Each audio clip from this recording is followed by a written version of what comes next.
This programme is proudly sponsored by BYD, the #1 electric vehicle in the world and the fastest growing brand in the UK car market. BYD and Super League Raw, building our dreams together. And the home of Super League Raw, the Bluebell in Warrington. Make this your pre- and post-game destination for the best food and drink in town.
So good evening, and don't adjust your sets. Yes, it's like going back 5 years, isn't it? It's just me and it's Reggie. Unbelievable, Reggie. It's like going back. Hello. Just me and you for Super League Raw Weekly, mate. But a deja vu. And I'll have to get my COVID mask out and dust it off. Yes, they were the days. They were the days. Couple of last minutes admin. Quite slightly smaller titles this week. So just about done, nearly finished off. But how are you, sir? You well? I'm very well, sir. Yeah, had a busy weekend, so just catching up on things that happened. Outstanding. Didn't miss much on Friday night, I believe, while I was living on a prayer at the Bar Hall. Missed very little, mate. Yeah, so missed very, very little indeed. But no, we've got plenty of merriment this evening. Like I say, apologies from Steph, he's working. Apologies from Joel, he's with his family tonight. So it's just me and Reggie, but we'll make sure you're thoroughly entertained as the evening goes on, I am sure. Good evening in the chat. Gary Hutchins is with us, Nigel Bennett's with us, and Walsh is with us. Emma Bailey, fresh from Tackle Talk, is with us. Jono's there as well. Gary Wykenes, he's back as well in the chat, as to is Craig Forth of the Final Hooter. Good evening, one and all. Make sure you get plenty of comments. If you're watching us on YouTube, just swipe left now where you're doing your comments, and by all accounts, you can hype. Hype us. That'd be very nice. It literally takes seconds, so why wouldn't you hype us? And good evening as well to Mr. Roach, who's also in the chat. I'm sorry, Mr. Roach, that's a dreadful joke. Yes, we'll leave that one there. Right, you members out there in the WhatsApp chat, all members should be in the WhatsApp group at the top. If you're not, then you need to give me a message on email, info@superleagueraw.com, and I'll make sure you're added. I just need your phone number for that. And currently, of course, we're asking who wants a copy of this. Of course, 2 books, 2 John Keir books, Coaching in Chaos, or is Chaos, should I say. 2 of those books to give away. We will be doing the draw for that between now and the captain's run. Plenty of members have put their hands up saying they wouldn't mind a copy of that book and to read from the man himself his philosophies around coaching. Great book forwarded by Andrew Fowle, no less. So 2 of those books will be given away between now and the captain's run. Just make sure that if you remember, you're in the WhatsApp group and you get to that poll that's in the announcements and say yes, and you will automatically be included in that. Right, we're going to change a little bit of the running order. Let's get the little man out straight away. Here he comes. What Would Oliver Say is proudly sponsored by South Coast Lane Carpets. From shag pile to vinyl, nylon to wool, you are guaranteed to find the right fit for your home. Contact them today and tell them Oliver sent you.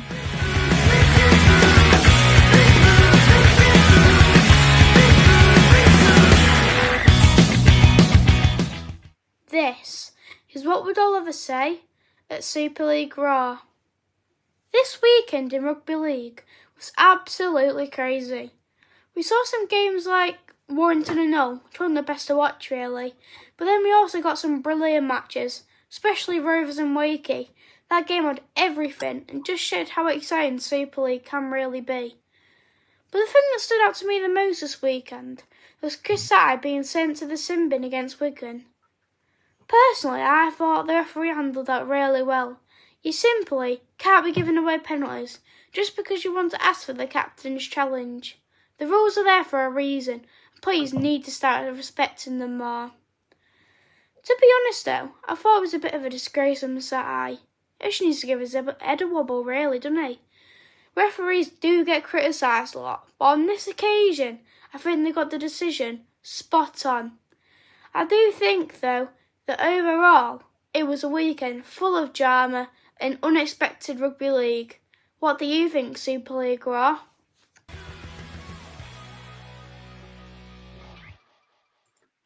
So what do we think, Super League Raw, the original cast, no less? Chris Satai. I mean, look, very, very similar, very similar, albeit very different, but also very similar to what happened with Mikey Lewis at Lee.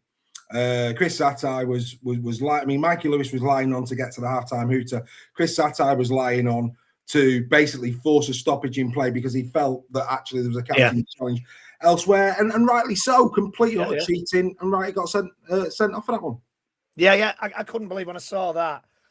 I couldn't believe what he was doing. Well, I couldn't believe that he would think he would get away with it because the referee called for 6 again, and he just carried on lying there. I didn't know whether he'd fallen asleep or he just remembered the Warrington Hull game on Friday and fallen asleep.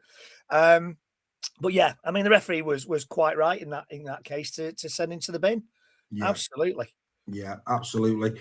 And of course, a couple of red cards in the KR Wakey game. Let's go there. Wakefield 26, KR 24. Hull KR basically know this as the second worst thing to happen this month from a KR standpoint. But you know what? What? I mean, could I just pay tribute to Jay Pitts' offload for that final try? Yes. Oh, yeah. Jay, lad, just take a bow. Oh, yes. Beautiful. Even better when it comes off. I mean, all right, Lido finished it off with great. The little flick. The audacity, sir, to do that to the champions. Beautiful stuff. It was wonderful. A great little flick. And yet, what a great game. But as Oliver said, it's a weekend of kind of good and bad. And even in this game, there was some good things, there was some bad things. In the defence, was it Staunton's try? Yeah. The defence from KR for that was absolutely woeful. We had a few of them. I mean, it's like the Marsden one for Wigan. Yeah. I mean, as good a try as that was, you've got to question the defence of Catalan. Yeah.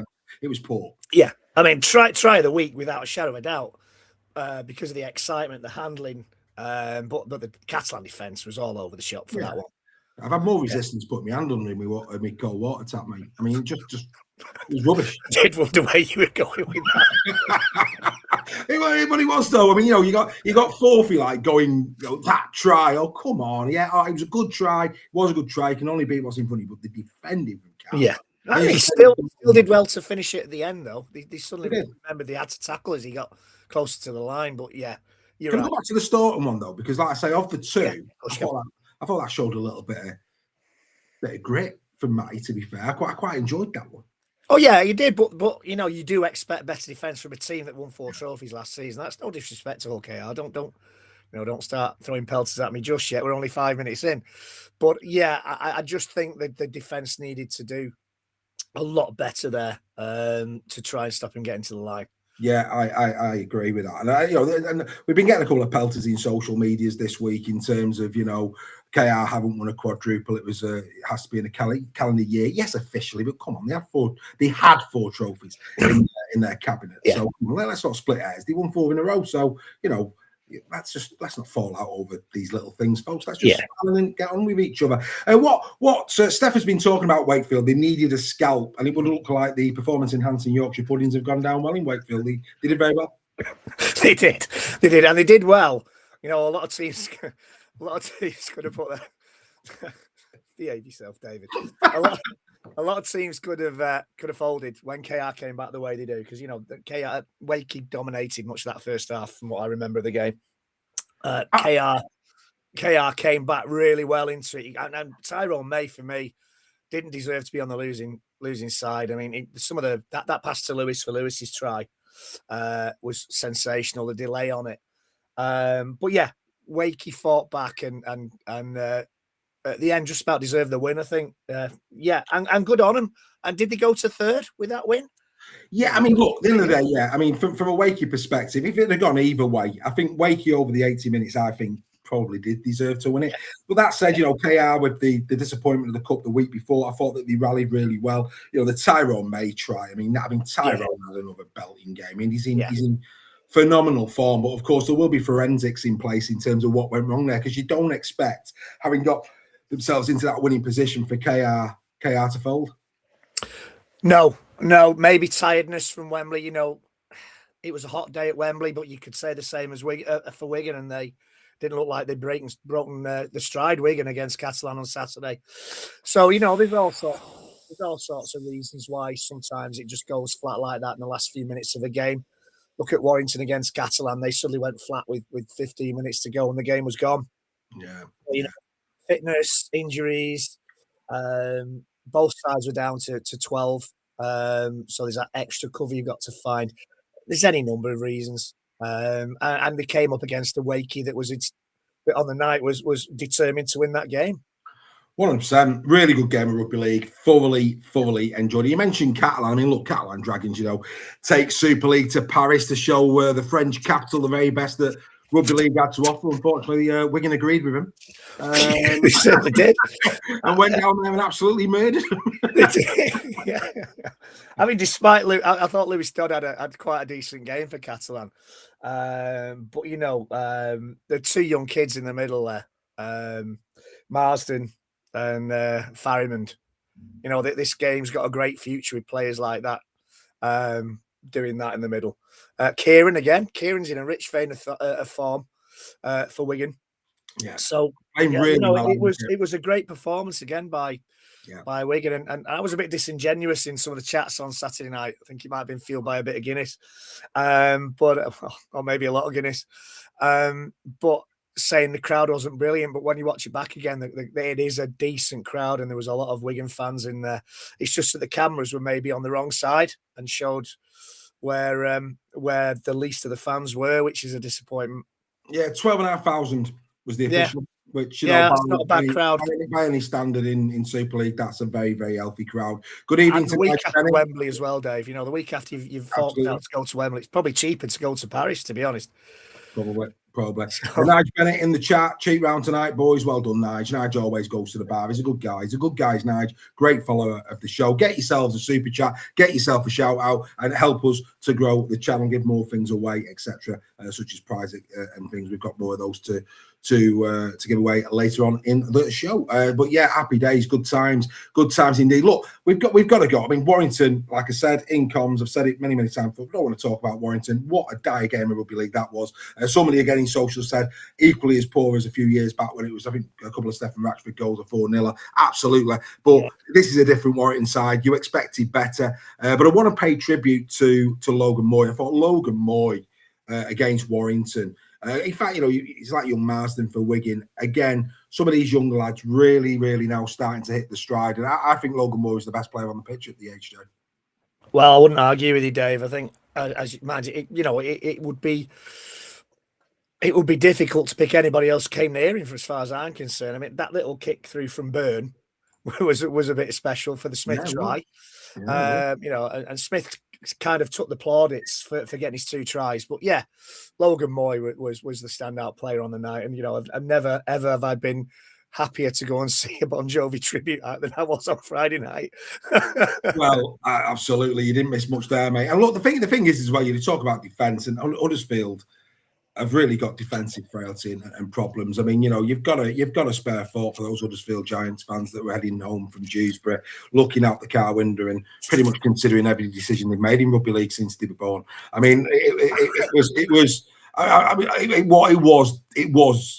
mean, it was poor. I mean, and the first thing, I mean, it's interesting. I was talking to Mark Abergath in his press conference today in terms of you look at York, and York are scoring points. It's just they're leaking a lot as well.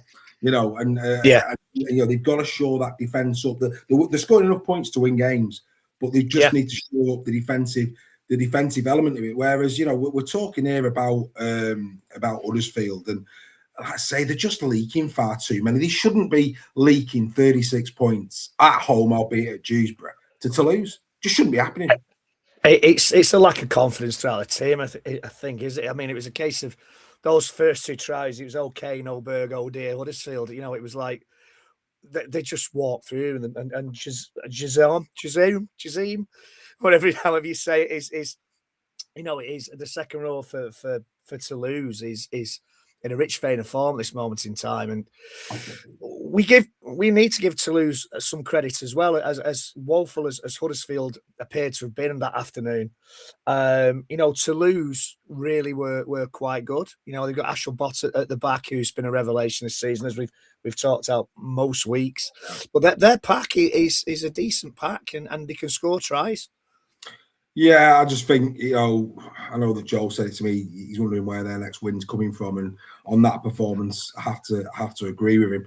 I thought Leeds against Saints wasn't a great game, but what I want to say, because I've not said it publicly on any platform. I've had a couple of conversations though this week with a few members, and stop rattling paper. Yeah. Sorry. Come on, get some etiquette, sir. Etiquette. Sorry, I do apologize. Does he play for Blues? You can hide when there's more, yeah. But now I know that's you, so I can call you out.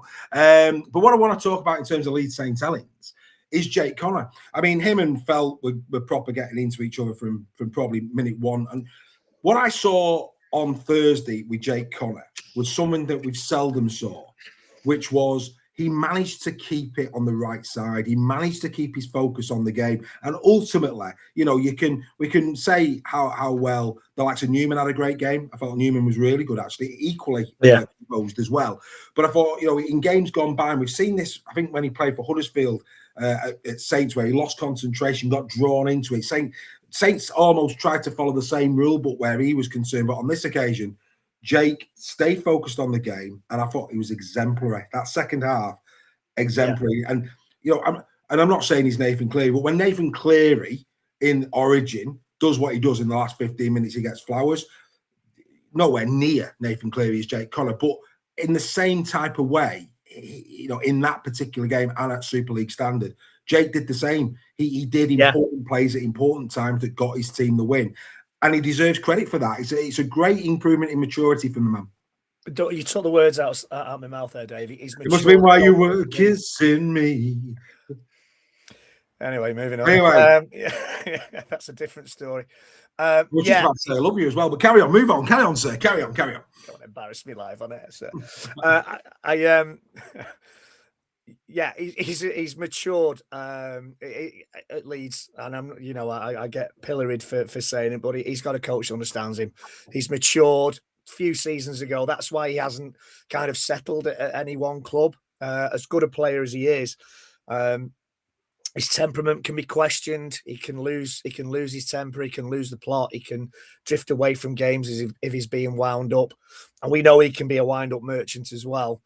But I think he's got a new level of maturity in him, which I hope we'll see him get picked for the World Cup. I really do. Yeah, I think he deserves that over the last 2 seasons. Good game between Castleford and Lee, a very competitive affair. 12-8 to Lee at half-time. They ran out 24-14 winners on the day. I thought Alec Wiki, he perhaps had one of his best games since the League. Thought he played really well. I thought Cook as well, 4 from 4 with a boot, which he needed. And I thought his in-game play as well was good. So great signs there for Rapids moving forward. Yeah, he scored a good try as well. Yeah. Alec, as I call him. he had a couple of moments in defence where he wasn't as strong as he could have been, but he had a good game. Jack Hughes in the centre, I think he was getting a bit of criticism, but yeah, he's getting a bit of criticism in the chat there from Andy. Jack Hughes, blatant elbow to Mapalangi's head. Well, it was regarded, then scores a try. It was, but Jack Hughes overall had a decent game, seeing as there were fears not playing in position. Yeah, but yeah, I wrote in my notes watching the game that Cook's finally brought his kicking boots to a ground with him, and that'll boost his confidence no end. Jason Gary, how many tries has he scored in the first few minutes of games? It's a phenomenal record. He's in good form. He's in great form. He tends to score really, really early. Yeah, no, absolutely. No, he's in great form. And like I said, there's a lot, Castleford, compared to some of their performances where they've lost this season, I thought this was a competitive loss. And that's, again, a good sign for Castleford Tigers fans. Bradford 30, York 20. Young Riley Dean on debut and going over for a try. I'm pleased for Riley, albeit he does look like a 1970s cowboy in a Western at the moment. Hope you're watching, Riley. Good evening to you. But no, I mean, great performance from Riley. 7 out of his 8 kicks as well on the day. Scored a try. Mella back in the groove. Mella was superb. Yeah, really, really good. I thought Aribi Doro as well deserves a mention. I thought Doro very strong. Yeah, I think Mella again is another player that sometimes goes under the radar, but when he's on form, whoever he plays for, and he's had a couple of teams now in the past, but whoever he plays for, do really well. Riley Dean, another young Warrington lad who went elsewhere to try and ply his trade, did really, really well on debut. York scoring 20 points away from home. You tend to think you score 20 points away from home, you might come away with the spoils. Yeah. But Bulls settled down the quicker and were better on the night. And that's it, and what's really interesting about York Knights, like you say, they are scoring points. They've scored 260 points this season. You compare that to the teams above them to lose 222, 205 for Hull FC, 220 for Castleford, the same 260 for Bradford. So they're in that groove. Yeah. But defensively, they've conceded 363 points. That's the stab. But again, you look at Castleford. Castleford have conceded 380. So Castleford have conceded more and scored less, but are 4 points better off in Super League. And if you look at your results this season, there's a few in there where they could have gone the other way. Castleford, Wigan, great case in point. York go to Wigan, put on a great performance, lose by a point. Castleford go to Wigan, turn on the style second half and come away with 2. Really fine margins. I think that those positions, especially now York Knights are getting some players back as well. It could be, that bottom end of the table. We expect those teams to remain outside the playoffs, but in its own little way, in its own micro competition, it could be a very interesting end to the season down there. Yeah, it could. And if York could sign up around the edges a little bit more, they kind of stop leaking those tries. It's got to be fascinating stuff. And I don't think any of them, with no disrespect, are in danger of breaking into the 6 unless there's something tumultuous happens over the next few weeks. But it's going to be interesting to see who finishes where and which teams do what to each other. It's that little, as you say, that little micro league of those bottom few teams. It's going to be fascinating. Yeah, I just think, it's like Catalan, 1 week the hot, 1 week the cold. They've got a minus 118 in the difference thus far currently. Yeah. I just don't see him in the 7, in the 6. I think it's going to be from Lee up. I think the current top 7 are battling out for the top 6. I would agree.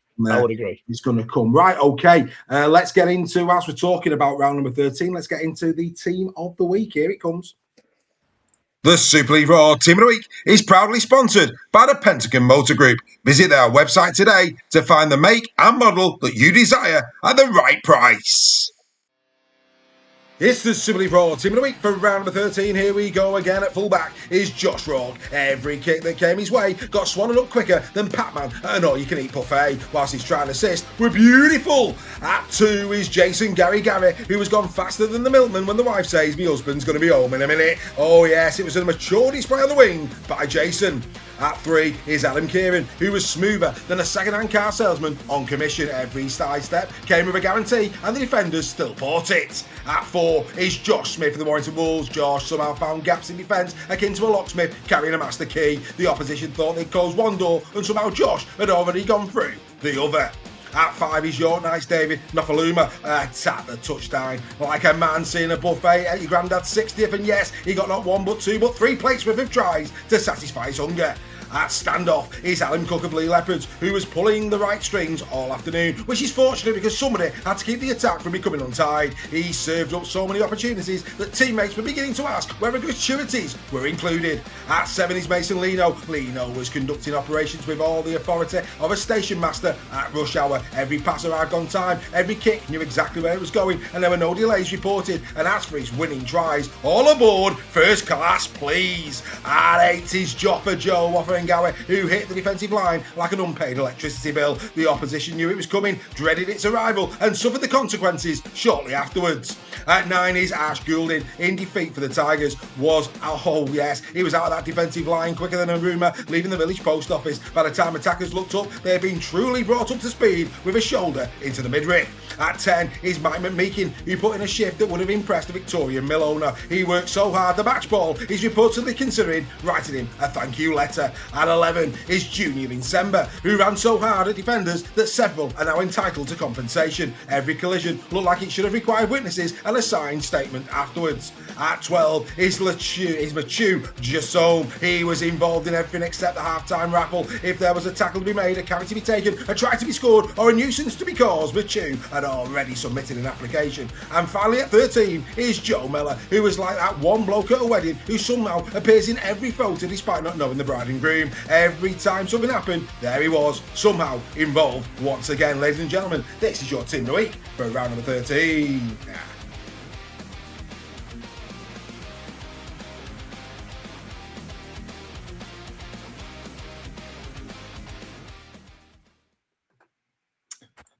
So there you go, the team of the week, and I think that's last week, so I need to get that changed. Let's get that changed. We'll do it on the fly. That's just what we do. Yeah. We call ourselves raw. It's not a problem. Here it comes, Reggie. Yeah, there you go, the time of the team of the week. And what's interesting about this week's team of the week is how many players were in the losing side that found themselves in there. Gary, Ash Goulding, best in their position last week. David Nofaluma as well for York, a hat-trick, a very well taken hat-trick. He was on the losing side as well. And that basically shows everybody what we're about here at Super League Raw. It doesn't matter if you're a winning team or losing team. If you played the best in your position, you're in our team of the week. And for me, there you go. That's my pick this week. Your thoughts, Mr. Nixon?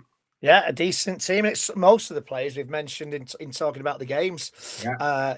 People like Cook and Lino, Gary and Mella, Matthew Jasome. I'm surprised Etiquette isn't in there for Toulouse. He had a great game. But Mike McMeekin, again, he's evergreen, and Mike McMeekin.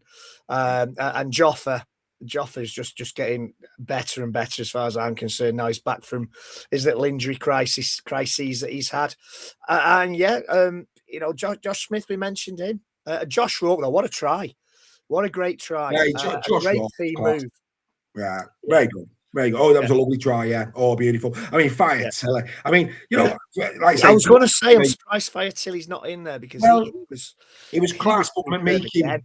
He was, mate, but McMeekin across the 80 minutes. Look, Fire Tilly, yet again, him, Hamlin Uele came on and they were brutal yet again. And Lalesio as well was equally as good. But Mike McMeekin ran some wonderful lines, really set the platform early on. In those opening 20-minute exchanges, he was really saying to that KR front row, I'm on it today. You're going to have a hard day. And I think, the difference between McMeekin and Fire Tilly, one, the minutes played. There's the first thing. McMeekin tackled 28 times and didn't miss one. 28 times, didn't miss one. Fire Tilly 16 times, missed one. He carried the ball 19 times for 176 metres compared to Fire Tilly's 13 for a ton. So like I say, just overall, I thought minutes played, the way he imposed himself in the first 20, that's why McMeekin's there. But you're right, Fire Tilly once more there. At the moment, it feels like from a dream team perspective, Offa Hingawe, Mike McMeekin, Caius Fire Tilly, Hamlin Uele, those are names at the moment that for me are very much in the mix at the end of the season for the dream team. Yeah. Oh, no, not arguing at all, Dave. It's just it had to be a special performance to keep Fire Tilly out, I think.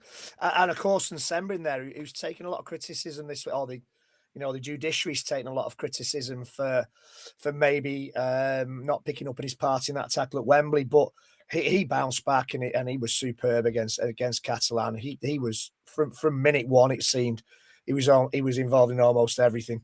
Yeah, absolutely. Absolutely. I thought, at the end of the day, it's one of those things, isn't it, where from an Ensemble perspective, you talk about dust yourself down and get yourself back on the field and do what you need to go and do. Yeah, absolutely superb. But yeah, I mean, look, that decision, Walter's suspension and Sember in the clear, wow. I mean, the disciplinary panel confidently explaining that responsibility in this beer tackle is like Brexit. Nobody's quite sure who was in charge, but someone's definitely that's Walters. But for me, Ensemble, yeah. But there you go. Yeah, he was a lucky boy. Lucky boy, and then he gets on the field of play and has a wow game against Gatland. So there you go. That's the team of the week for round number 13. Another one in the record books. Fair as always. You don't expect anything less here at Super League Raw. And now it's time to get through the news, gossip, and transfers with a bit of this. Banging or hanging? Oh, yes, there's only one way to do the gossip, the news, the transfers, and all that good stuff. It's me and Reggie doing a little bit of hanging or banging. So let's get straight into it then. Plenty to go through once we get what we are going through. Let's start with getting a lot of chat around Huddersfield. Ralph Rimmer's come out. Huddersfield will be in Super League 2027. He's come out. A bold statement there. Of course, still no decision made. It's looking like Dewsbury will be the location for the Huddersfield Giants. We're now 13 rounds in. We've seen Huddersfield for 13 rounds. Is Ralph right? Banging, hanging, Huddersfield in Super League 2027. Reggie, your thoughts? Of course, remember, Joel will be watching. Yeah, and I'm going to be very, very careful. He's a big lad. It's banging if you're Huddersfield fans. The way I look at it is it gives them the chance to get things sorted. They're very unfortunate with how where they're going to be playing over the next few years is panning out at this moment in time. There's a lot of false hope there. They've been to Halifax, they've been to Dewsbury. There's clearly issues with the ground that they've got now in that it's and I'm sure Huddersfield fans won't find this too rude, if you like. It's too big for them. It's not a good look. It shouldn't be about how it looks, but unfortunately, when you're talking about a sport like ours, the aesthetics are important. So if it gives them the chance to get things sorted, if it gives them the chance to put things into place so they can build, then yeah, it's banging Huddersfield. Apparently, their ratings will go up, according to Ralph Rimmer. So obviously, different things are being taken into account there. Maybe better crowds at these grounds that they've been in this season. That's what surprised me though, Reggie, because they changed the way in which IMG is going to operate in terms of the catchment area, more for financial, more for on-field performance. So again, the devil's in the detail with regards to that. It is. It'll be interesting to get down and see what those details are. But Huddersfield is one of those. It's got a lot of rugby league heritage. And that shouldn't be enough to keep it, in the top flight alone. But I think Huddersfield need a bit of TLC and time to be able to put things right, to get themselves a ground that suits their needs better than what is basically a Premiership football ground. And it buys them that time, then, yeah, it's got to be banging.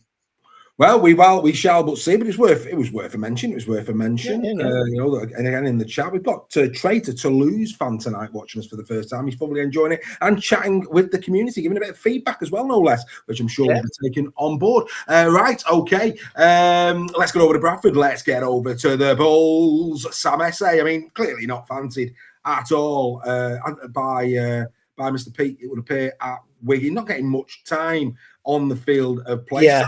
Bradford from 2027. I think this is a good move for Sam, and a lot of Hull FC fans filthy that he's been recalled back to Wigan, getting limited opportunities when he played so well for them last year. Yeah, I think it's a great move for him. I think it's banging all around. Hull will get a decent prop who's only going to get better with age. He's not that old, so he is one of those players that can hold his own and will get better with time. I've no doubt about that. Obviously, their plans afoot at Wigan. They've got that treadmill that brings the players through. They have a habit of bringing a decent player in. So, interesting times. But I think that's a banging move for Hull and for... No, he's off to Bradford. Bradford, sorry. Yeah, Hull filthy. Yeah, he was on. Yeah, he was on loan at Hull, wasn't he? Yes. No, hold on. Sorry, my mistake. He's only 22. He's only 22. Yeah, wasn't he at Leeds for a bit as well? I'm sure he went to Leeds as well. Mate, do you know what? He's a monopoly board at 22. This lad played for Barrow, Featherstone, Leeds, Wakey, Castleford, Wigan. You know, the list goes on and on and on. You know, it's like an ABBA song. You know what I mean? Just saying. Keep on rocking, Essa, till the night is young. Do. Anyway, there you go. A little bit of Voulez-vous, Dave. Voulez-vous. Yeah, absolutely. Hey, he'll take it now, leave it. Anyway, it's all going off with the Abbas tributes. There you go. Enough of this nonsense. Ridiculous. Absolutely ridiculous. But I'll tell you what, though. Do you think that Taco Bell had anything to do with him going to Bradford? Of course, it's been announced. Well, than the new sponsor. You know, he might like a Taco Bell. It might have been the clincher. You never know. Free Taco Bell. Well, mate. Yeah, free Taco Bell. Good bit of business there. I know a few Wigan fans who like a good Taco Bell as well. Well, yeah, absolutely. But what I would say is that, you know, good to see, you know, more sponsors coming into the game. That's to be celebrated. Right. You mentioned him earlier on. Let's go back there again. Jason Gary Garrett, rumour mills. He's off to York. Yeah, I heard that. Yeah, he's off to York. Now, if I'm going to say banging for York. He's hanging for Castleford. The edge at the moment at Castleford, Mapapalangi and Gary is a thing of absolute pace and beauty. And if I'm a Tigers fan, you know, compared to some of the players they've currently got on the roster, Gary is not the enemy at all. No. I'd be a bit filthy if I was a Tigers fan if this one comes off to be true. Delighted if I'm a York fan. Your thoughts? I'd be really, really filthy if I'm a Cass fan. I think there's been some cold water poured on it, which probably means it is going to happen. But yeah, a great move for York. And you know, let's see how that transpires. I think Castleford will be really, really filthy, Castleford fans, if he does disappear off to the northeast of Yorkshire there. Well, I mean, people are saying, Simo in the chat, he'll be at Cass in 27. It's about money, isn't it? Very well be, yeah. About money. It's interesting. It depends if, you know, his palms have been tickled with a little bit of silver. Yeah, and Billy makes a good point. It might be for cap reasons because Cass are bringing in some players next season. Yeah, absolutely. I mean, absolutely. Really. Yeah, Cookie's not going to be coming for, for change, is he? Let's be fair. But there you go. In Taco Bells.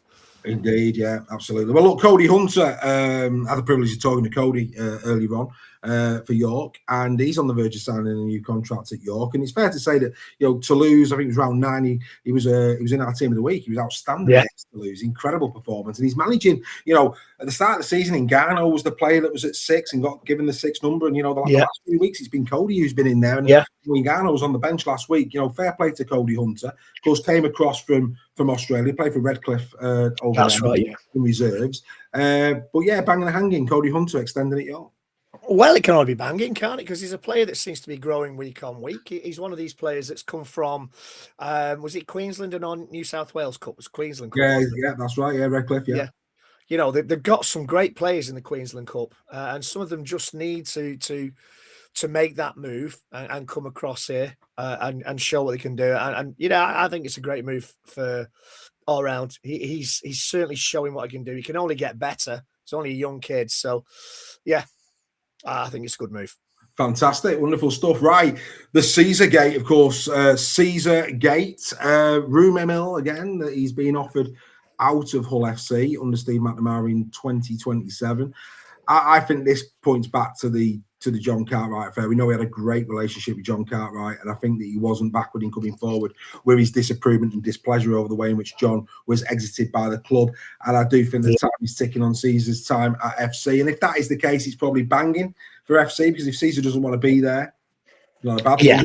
But no matter how good a player you have, you don't want to be there. And Caesar's got a bit of a reputation, hasn't he, for clashing with coaches over the years, and he's probably found somebody a bit like the situation at Leeds. He's found somebody who understands him and knows how he ticks, and that coach is suddenly not there anymore. If you need to clear the books of players that don't want to play for the side, you do the whole team. But where's he go? Because let's be fair. I mean, look, Caesar. If we're going to be really honest about Aidan Caesar, didn't pull up any trees at Huddersfield, didn't pull up any trees at Leeds. You know, he's had glimpses at FC. was it last year? John Cartwright's first year, for the first 7 rounds, he was scoring heavily in terms of Albert Goldthorpe, the old Man of Steel point scoring system on our own Super League Raw trophy. He was scoring really well. He was in good form, but that diluted as the season went on, and he's been pretty much. I'm sorry to say it, Aidan May, but he hasn't been playing his best rugby league, and of course, halfbacks rely on a strong pack, and I get that. But the question is, who's picking him up? Who's picking? If he stays in Super League, where's he going to go? It's a good question. Would he go somewhere like York Knights? But they really don't need him. No. Bradford don't need him. I wouldn't have thought. No. So would he go to? He might go to Catalan. Who knows? Well, you've got Dodd, so you can't. And Dodd, and of course, Cartwright's moving on. If Cartwright was staying, then maybe wherever Cartwright goes, maybe. But if Cartwright goes back to the NRL, and with the greatest respect, Aidan's time in terms of playing NRL rugby league must be behind him. I'm sorry, but so for me, is he going to be another Josh Drinkwater who finds himself in the Championship? I was just going to say, drop down to Championship maybe, and hope that maybe go to London. London might be the place for him. Yeah, maybe. Yeah, we'll keep doing all right at the minute, hitting the century mark in the weekend. So London, maybe. They seem to be spending big, London, at this moment in time in their bid for Super League. So you never know. Well, speaking of London, Toby King is off to London. That has been confirmed now by the club. This has been in the background for a few weeks, but it's now been officially announced.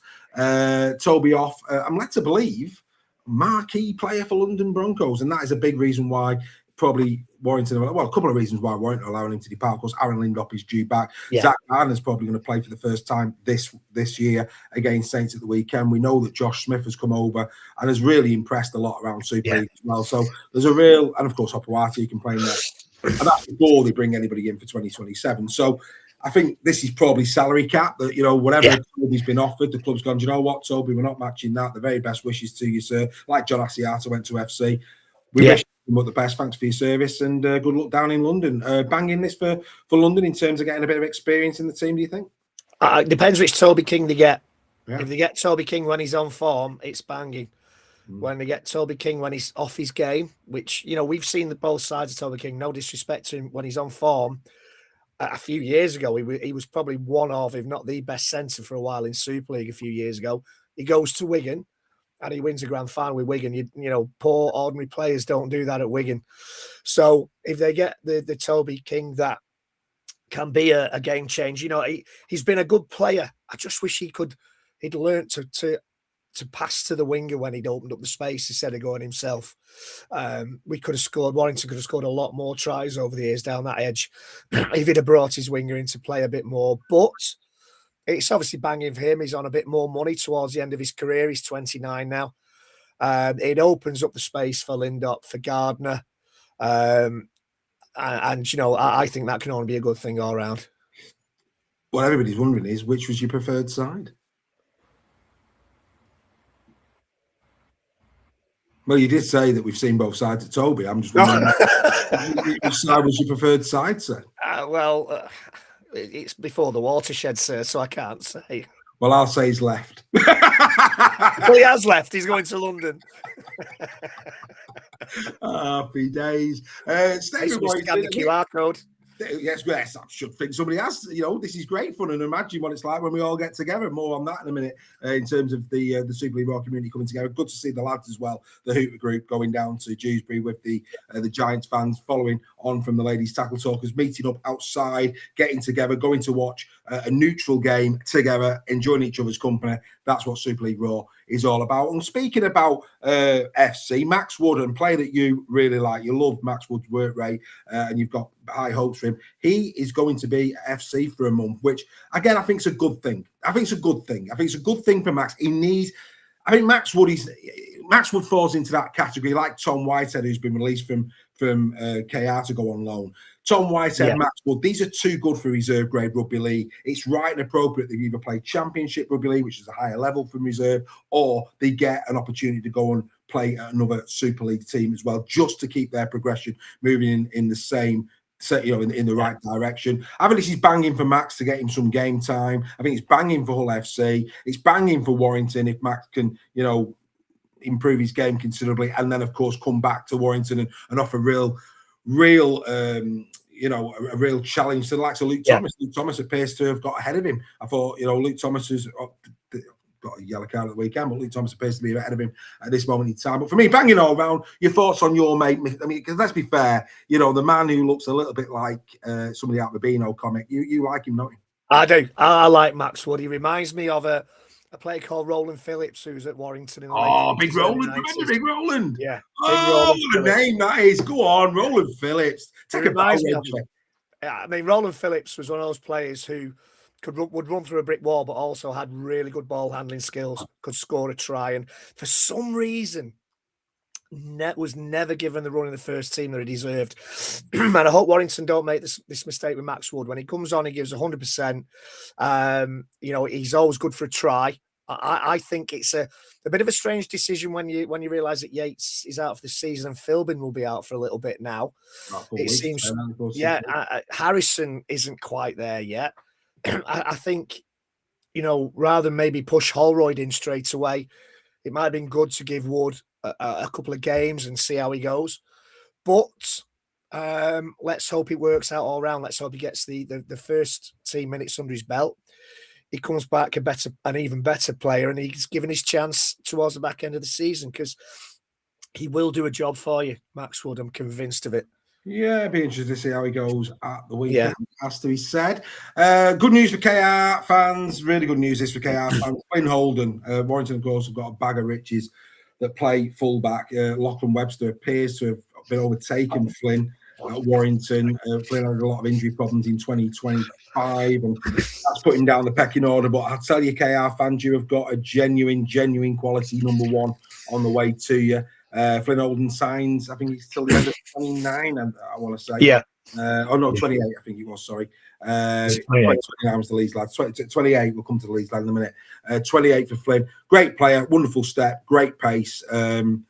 He for me, he's a Super League player. There's no doubt about it. I just hope he gets the opportunity at KR. Yeah, and it's a shame he won't get the opportunity with Warrington. Like I say, Kai Taylor-Ray. He's a very, very similar player to Kai Taylor-Ray. If not a little bit quicker than Kai Taylor-Ray. Lachlan Webster has not put a foot wrong when he's been called upon. He's done really, really well.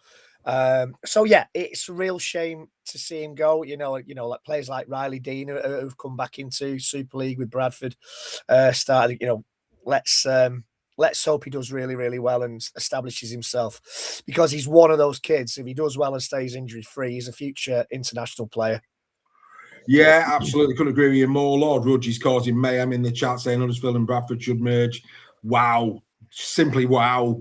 Deary me. That's gonna do. I don't think Trait is Andy Bibby. Andy Bibby's got the fibres to show himself in the chat.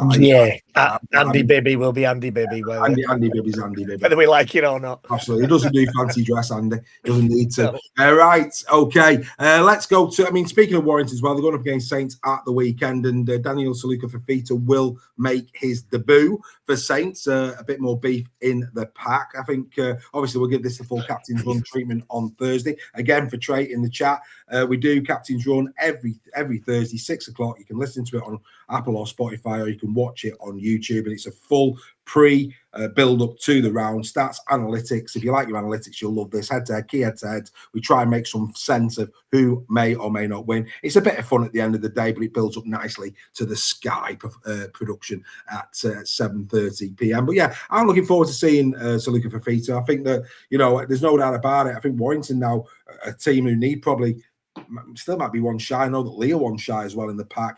We're starting to see a couple of forwards being signed, more of that in a moment as well. But I'm going to be interested to see how Fafita goes against Warrington.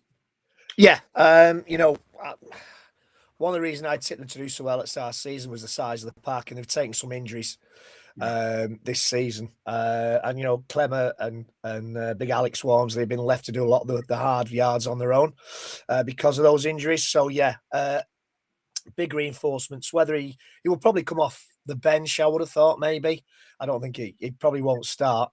But yeah, if you're going to play Warrington, and we know Warrington have got a bit of a hoodoo sign over Saints at this moment in time, I think this is a good time to play Warrington with this guy, and he's a big guy. He will add some power to the pack. Warrington a little bit light in the pack. No Toby King, who had size as well. No size in the pack, Toby King. Maybe you should have said Joe Philbin as a lead in there, mate. I know you didn't mean it that way, but No. that is comedy gold. We like you some size in the pack, Toby King.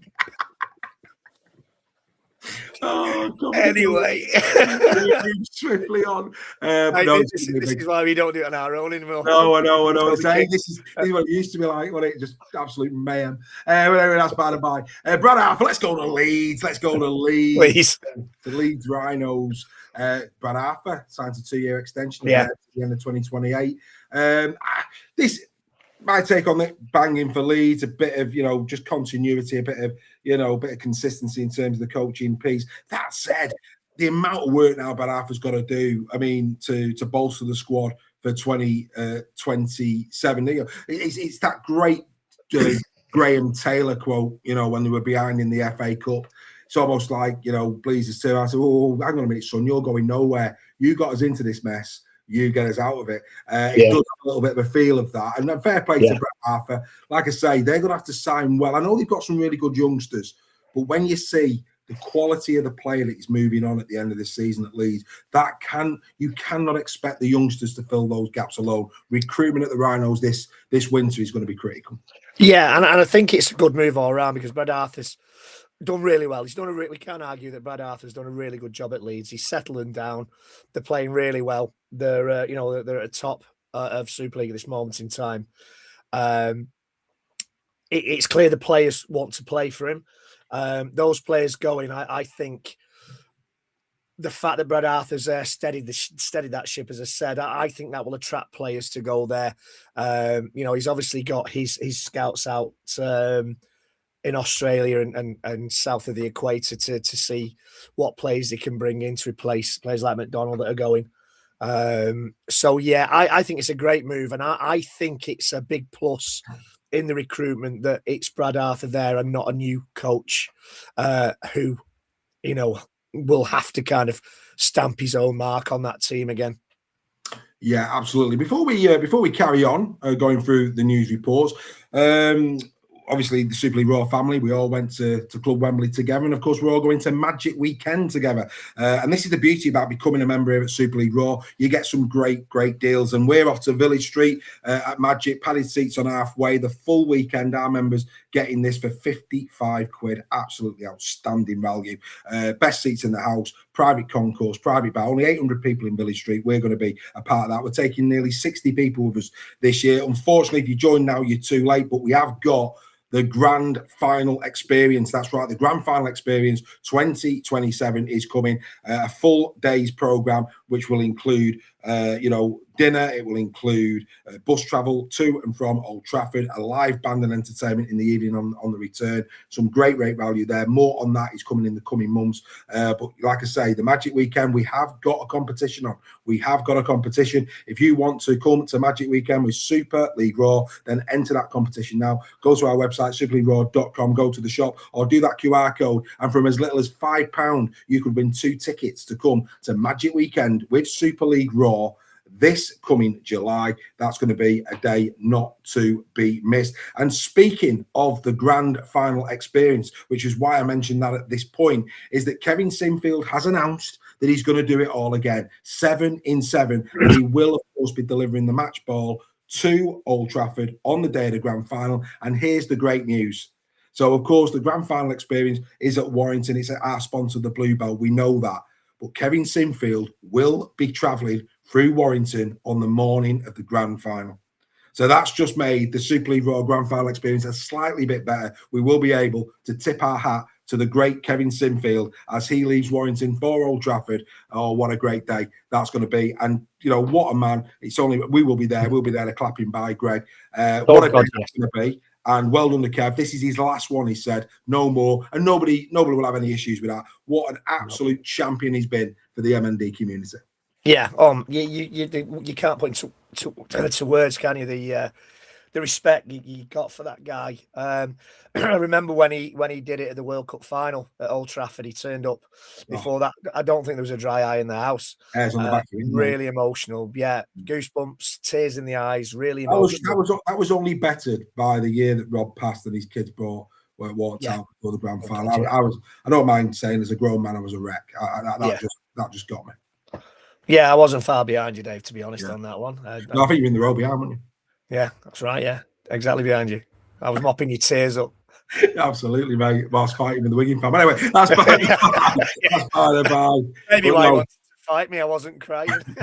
Well done to Kev. Speaking of Leeds as well, now Brad Arthur has said this, that of course Brodie Croft is on his way to Warrington at the end of the season, and he's backed George Brown, the young halfback, and he's now signed him up till 2029. So of all the things next season, it does appear in a Ewan Irwin kind of way, a George Whitby kind of way, a George Flanagan kind of way, that Leeds are looking at George Brown as his time is now, to quote the great Moloko, and he's going to be given that opportunity next year.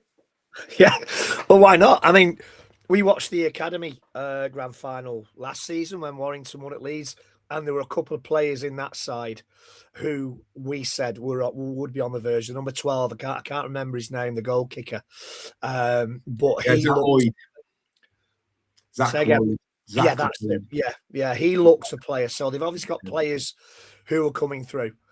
Bolster those with some experience and a bit of flair from down under, and they could build a decent team next season. I think so. I mean, chat there, before we move on from Leeds, there's chat there. I think Carla put it in the chat. There are rumours over Morgan Gannon coming back to Super League. And that for me is interesting because, you look at Morgan Gannon, you look at James McDonald, you look at Harry Newman, you look at Mikołaj Jalecki. Yeah. Morgan Gannon, he's gone over there. I mean, you don't know, he might not like, he might not have settled. There might be a multitude of reasons. But, if it's a rugby league reason why he wants to come back, he's not getting games, he's not fancied or whatever. This Perth Bears project for me, it's an interesting one. You can't fault the players from going over there and earning some dough, but there's a lot of people, and look, people said similar when Morgan Smithies went to Canberra, and look at what happened next. Morgan Smithies has took it by the and he's ran with it. And I'm not saying for a minute that the players that we've just mentioned can't do the same thing, but they'll find out very, very quickly. I think the advantage that they've got is they're going to a newly formed side, so they probably will get opportunities.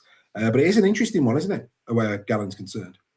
It is, and it's kind of a bit like Dodd as well. Dodd, have they gone over too young? There's a couple of players. Gildart was another one. He's at Hull KR now, but they're being picked up very young. And sometimes you just don't settle at that age, and it takes a more experienced player like Morgan Smithies, like Morgan Knowles, who've had a bit of experience and want that fresh challenge that make it more of a success. But yeah, if Gannon wants to come back, I'm sure Leeds will welcome him back with open arms. He's a decent player, and the experience hasn't harmed in the long run Dodd, because he's playing some good rugby at this moment in time. Despite the fact that he was disregarded a little bit when he was in Australia. So the experience in itself, training with those players, training with those coaches, can only be beneficial. Yeah, you think Leeds would have first refusal on Gallon? I would have thought so, and let's be fair, they're going to have enough money to do exactly that. But it'd be interesting. Good. I mean, I like Morgan Gannon. I think he's a good player. Be very, very interesting. Back into why, those people who've done the QR code, why should you become a member? Because you can get on the two podcasts that we do, the Tackle Talk with the ladies, and of course the Final Hooter. Your opportunity to join our membership and become a podcast presenter yourself. Great debut this week on the Tackle Talk one. I think it's Lauren, the Catalan Dragons supporter. And if you remember, was she with us at Ellen Road? Yeah. Was you? Remember the young lad in the Dragon? The Dragon outfit, yeah. Yeah, that's his mum, yeah. I did wonder. Yeah, that's his mum, yeah. Happy days, good times indeed. So great to have them in. So like I say again, great opportunity for you to come and be a star of your own show. Come and be a part of Super League Raw. Right, Josh Griffin this week has announced his retirement, got a pec injury against Toulouse. Yeah. He said that he could have come back, but what's the point? He was thinking of retiring at the end of the season anyway. He might have only got an extra 2 games in. So to quote him, he's made peace with it. He's retired early, 333 first-class games over an 18-year career. scoring 138 tries, the Challenge Cup final in there, an 1895 Cup. He won, of course, the championship as well.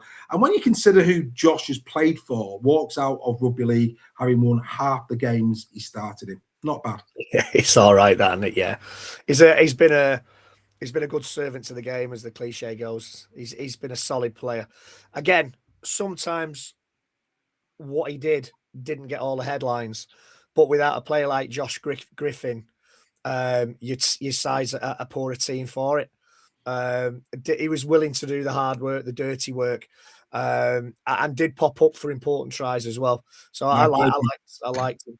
Need to make an apology to Lauren. Well, you know what I said? I wasn't sure I got the name right. Lauren is the Catalan Dragons fan. What did you say it was? You said Laura. I thought you said Lauren. Oh, did I? Well, I don't need to apologise.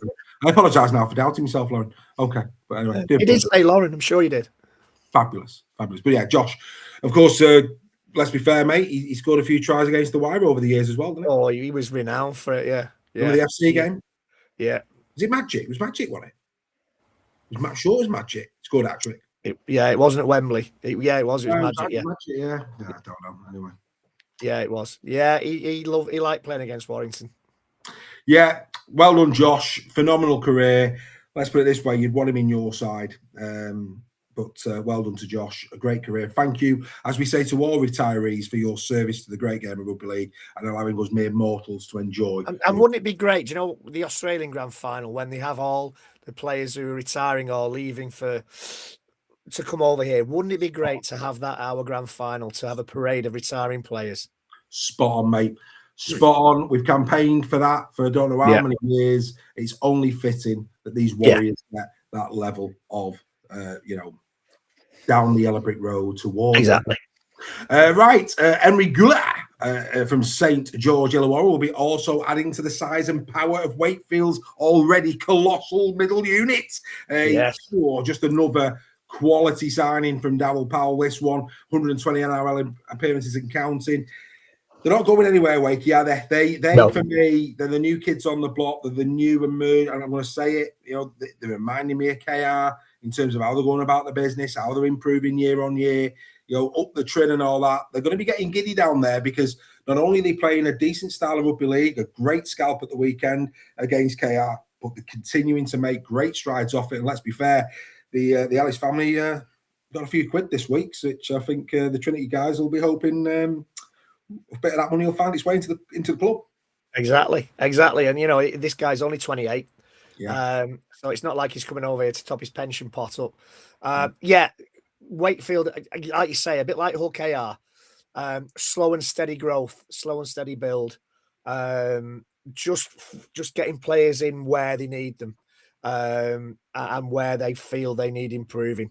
And it's great to see, these teams that, a couple of years ago weren't in Super League are really throwing the gauntlet down to the established sides and saying, come on, let's see what you can do. And I think it's great. And I think it's what the sports needs, the teams that are finally threatening. We've had the first name on the trophy in years last year, and let's hope other teams get their names on the trophy in the coming next few years as well. I think it's great for the sport.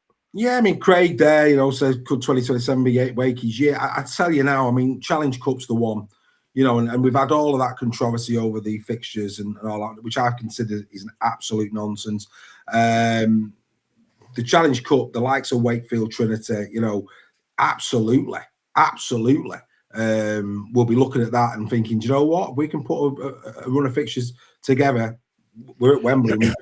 We've got a fighting chance, and they proved that against KR. And this, again, just because we've got a bit of time, it just makes a nonsense of those debates that were being had over KR and Wigan. I think if you look at the top 7 currently in Super League, the start of 2027, any one of them top 7 could win the Challenge Cup. Yeah, that's my take on it. On any given day, that top 7 can beat each other. We've seen it this season. 100%. Whether one of the bottom 7 could go and chalk off consecutive wins in the Challenge Cup at the dying embers of it, the quarterfinals, the semi-finals, I don't know. But the top 7 currently, from Lee up, those teams at the start of 2027 can win the Challenge Cup. So I think what these people are saying is that the top 7 from 2026 should play the bottom 7 from 2026 in the round that is before the Challenge Cup. But then, well, what if Catalan becomes stronger through recruitment? Yeah. You know, I don't get it. I don't get it. For me, I think it is what it is. But yeah, I think it's a good shout by Craig. I mean, let's be fair, his own Wigan Warriors were very lucky to get by him this year. They were, and you know, it only takes that one trophy, as Hull KR have found out. It only takes that one trophy, that first trophy in however many years, and that can be the springboard. It's not happened for a couple of other teams that have got a first trophy in a while, but it could very well be that they get to Wembley, they win it.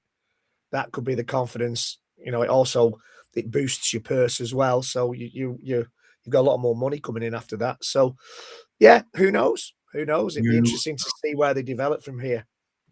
Well, we've got time and have a bit of plugging going on. Why join Super League Raw? Because you get into the WhatsApp group. You can debate with quality people. We've seen tonight, you know, a little bit of challenge in the chat, but it's been handled with respect. That's what the Super League Raw community is all about, debating with respect. You go into the WhatsApp group with all these other fans from around the league and you become friends. It's a wonderful, wonderful thing. Loads of different groups in there. The Final Hooter group, the Tackle Talk group, member announcement, meet-up groups and more. Great stuff. You get full access to that once you're 6 again and above. And like I say, they're exclusive discounted tickets. You know, we went to Club Wembley this year for a song. We actually upset a few people when they realised that they paid double what we paid for not as good seats and certainly not as good as an experience. And like I say, plenty of meetups throughout the season, more benefits coming all the time. And actually, you know, keep your eyes peeled, members, because there are going to be a few changes, good changes. I've been using the last few weeks to just assess where are we. Every progressive thing. You know, there's other podcasts out there at this moment in time, and good luck to them all. But we like to stay ahead of the curve here at Super League Raw. So there's going to be a couple of things coming that we don't currently do. Some of them are going to be member exclusive, some of them are not. And I just think it'll add a little bit of more, you know, Duracell battery to what we do. So you know, just a little one in there for you wonderful people to consider. Right, okay. We of course are about to go to evening all, says Dawn Baker. Dawn, we've been here for an hour. Where have you been, sweet? Apologies if you didn't catch that we were having to do this one tonight slightly earlier because yours truly is working this evening from 10 o'clock at night till 7 in the morning, and yet I continue to turn up for the greatest community in rugby league. Right, okay, Super League. Let's take a look at this week's fixtures. Very, very high level. We've already said, I think that, you know, if you're saying challenge, you're probably meeting Warrington at a good point. Warrington on a great winning streak. We'll give it the full gusto in captain's run. But that's going to be a great way to kickstart this weekend's action. We then look at, you know, very, very briefly, you know, Leeds go to Toulouse. Toulouse has been a tricky place for teams to go. We've seen a couple of sides go down there and really put a number on them. KR went down there and put a number on them. We've seen other teams go out there and get off to a really good start, like Saints did, and then get pulled back in. Toulouse are a 50-minute club, no question about that. You can't afford to take your foot off the gas. But this, again, is just another little test in the development of the Leeds Rhinos to go down to Toulouse and get the 2 points. That's all that matters. You know, we've seen enough from Leeds this season to know they're going to be there. They're going to be thereabouts. This is not a test of their acumen in terms of getting to Old Trafford. This, for me, no matter how they do it, it's about 2 points. If they do it with a bit of style and swagger, good luck to him. But I think Brad Arthur will just want to come away from France with 2 points. That's all you ever want to come away from France with is 2 points. It doesn't matter how you get them. Toulouse, it's a banana skin, possibly for Leeds. Depends again which Toulouse turn up, because they've put on some good performances, especially early doors at home. But they've fallen away kind of towards the middle part of the season. I would expect Leeds to win, but you never know, do you? That's the beauty of this season. You just don't know it. If Toulouse turn it on and Leeds go there with that expectancy that all they have to do is turn up and they've got the points, could have a game on our hands. Could do. Should be great. And now look, Trinity. Trinity very close in the Challenge Cup. Brilliant win. I mean, and I think that could be a watershed moment last week for Wakey, that they actually got a scalp like that in a game like that.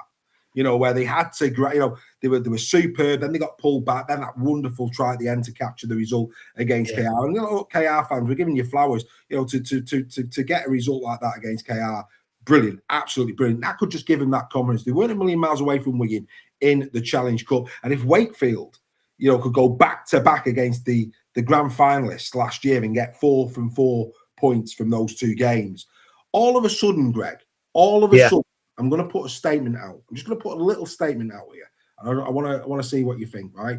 Wakefield at the moment remind me of your neighbour, who you see going out jogging. And you think, good luck to him. Good luck to him.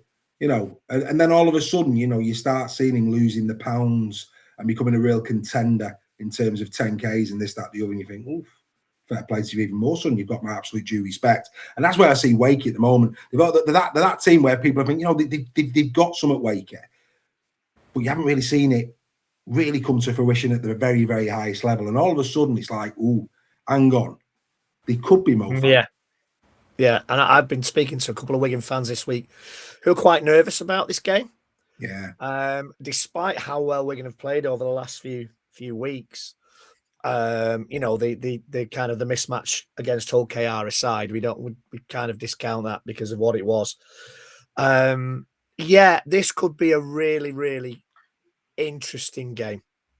And again, it's one of those where I think Wakefield have to be up for it, which I'm sure they will be. They have to be at their best.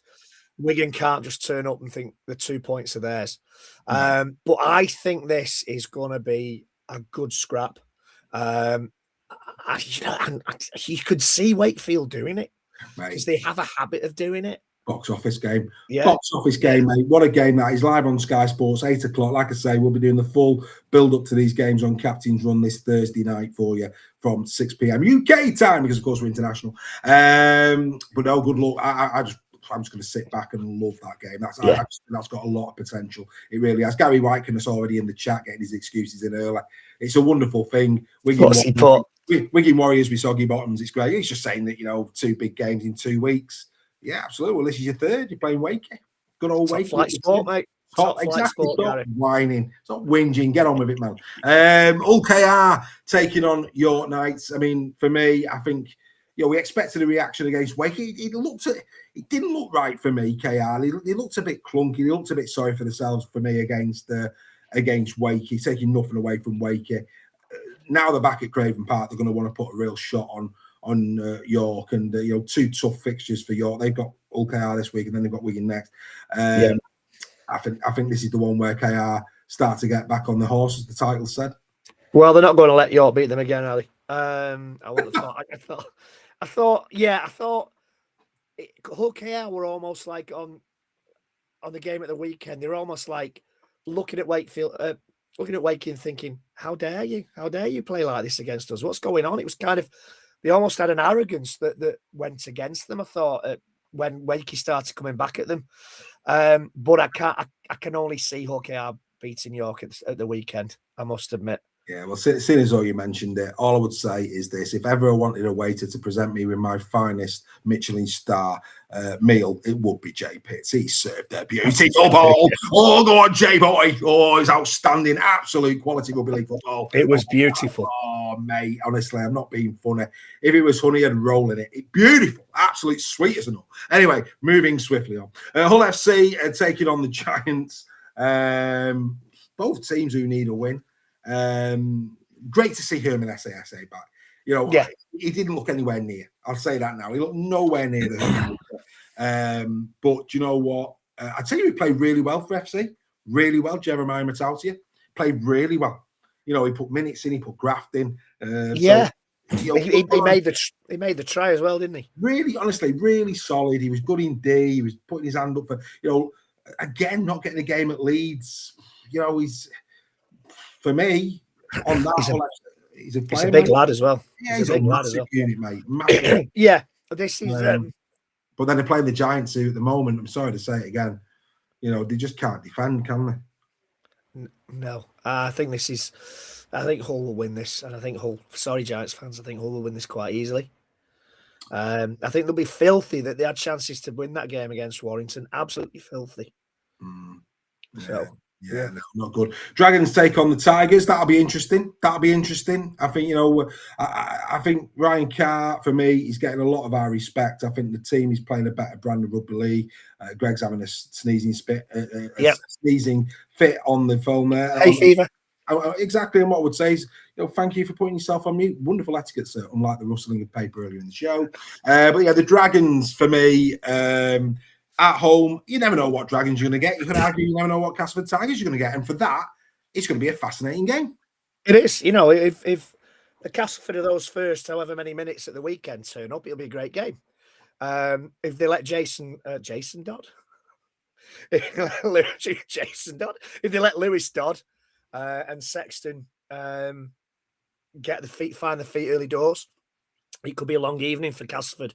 So because those two are combining really, really well, I think, and they've also got the guys in the centres who are causing some damage.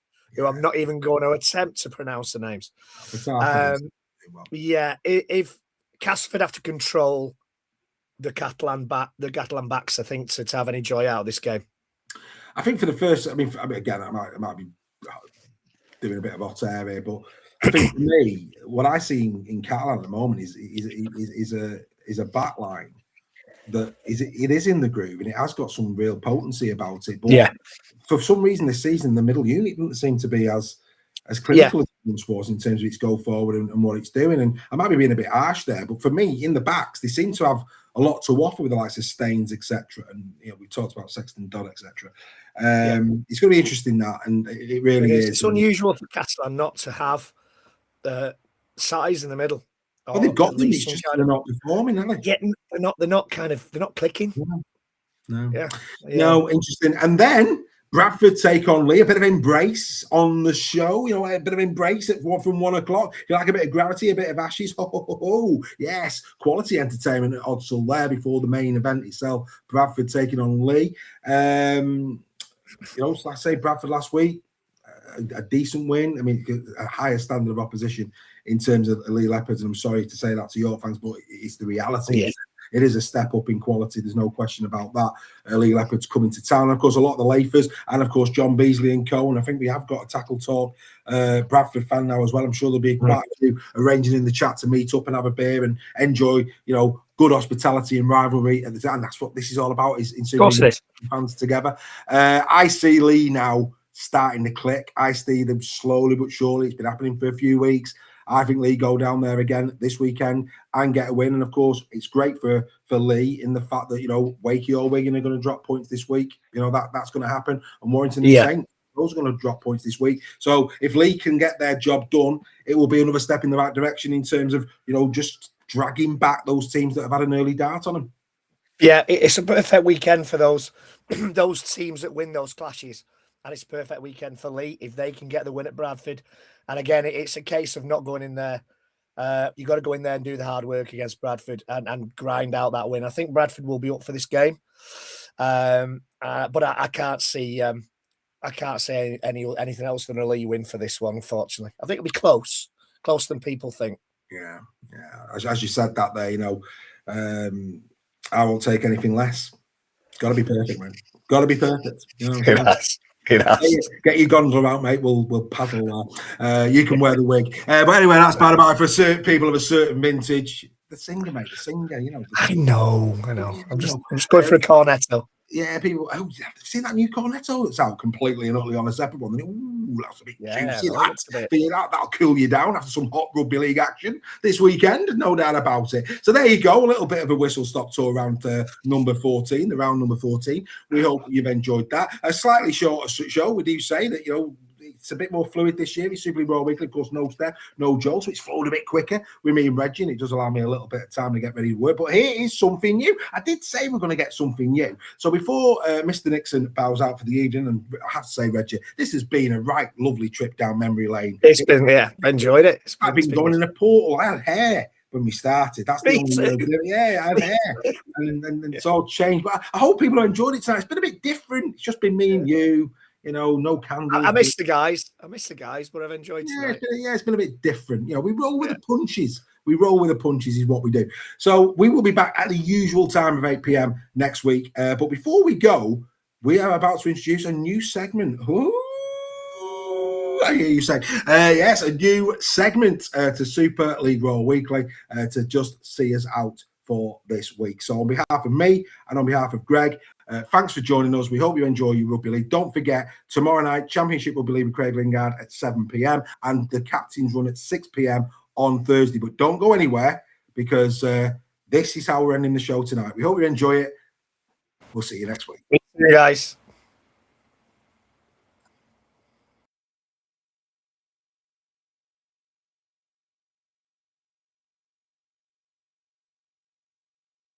We're going to end this week's show with something a little bit different. My final thoughts on the hot potato at the moment, the Captain's Challenge. Oh, yes. Now, look, when the Betfred Super League brought this in, we were told that it would bring clarity and improve the great game of rugby league in the Northern Hemisphere.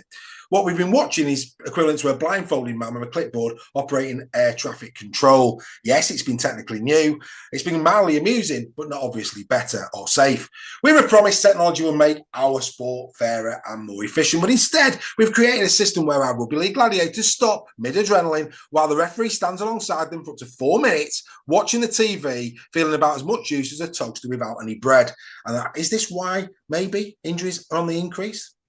Food for thought, isn't it? At this point, for me, the Captain's Challenge is no longer about justice on the field. It's become an absolute pantomime, a performance art no less, with a title that should be the slow death of momentum in the great game of rugby league. The Captain's Challenge was meant to bring fairness to the field. But instead, what we've done is we've given captains a legally protected opportunity to pause the game and say, "Sir, I didn't like that." Now, that's pretty similar to asking a bouncer to reconsider your personality when you've just been ejected on a Friday night from the pub. Just doesn't work, does it? And every challenge feels less like strategy now and more like two teams agreeing to collectively ruin the pace of a match out of sheer spite for each other or for the officials. Step one is something's happened on the field. Step two, nobody's sure what's happened, but I want to gain a competitive advantage. And step three is comical. Everybody now has 4 minutes of watching what can only be described as your granddad trying to work out how to use the Sky remote, but live to the nation. How frustrating is that? By the time the decision's made, well, the players, they've cooled down, injuries again. The crowd, us, well, we've emotionally moved on. And the ref is visibly questioning, why didn't he become a locksmith instead of a full-time referee? Good question. What's heartbreaking is players now celebrate tries with a cautious optimism of people who've just sent a risky text and are waiting for the typing bubble of doom to appear on their phone on a Saturday night. Because nothing says elite sport and excitement like scoring a worlder, a brilliant try, and immediately wondering, is the man 200 miles away about to emotionally veto it for all of us? Somewhere off field, a human being is now watching this incident in slow motion from angles nobody's asked them for, like they're trying to reconstruct the Zapruder film, but for a knock-on that happened 30 metres away and emotionally for all of us about 40 minutes ago. At least that's how it feels, isn't it? After several replays, the conclusion is all often the same: inconclusivity, which is the kind of clarity you'd expect from a horoscope that's been written by a drunk pigeon. Simply put, after 12 angles, 3 zooms, and a spiritually exhausted commentary team, we arrive at a decision so vague it could be legally argued by both sides at a divorce in a courtroom. We built a system where the game stops so we can check what we've already seen, or when we've already seen it, we carry on checking it anyway. We slow down the sport to prove we can analyse speed when speed is so important in our game, and we use technology to create an experience of not needing it in the first place. Now, look, the issue is not mistakes. Mistakes are fine. Mistakes are human. Mistakes are often fast. What we built is a system where uncertainty goes to live forever in a grey digital purgatory while everyone pretends this is progression. By the time a decision comes back, the original incident has been emotionally archived, spiritually processed, and replaced in the viewer's mind by thoughts like, what am I doing watching this? It's not growing our sport, is it? Or certainly not helping it. At this point, the referee isn't officiating the match anymore. He's just a human interface between confusion and a very expensive pause button.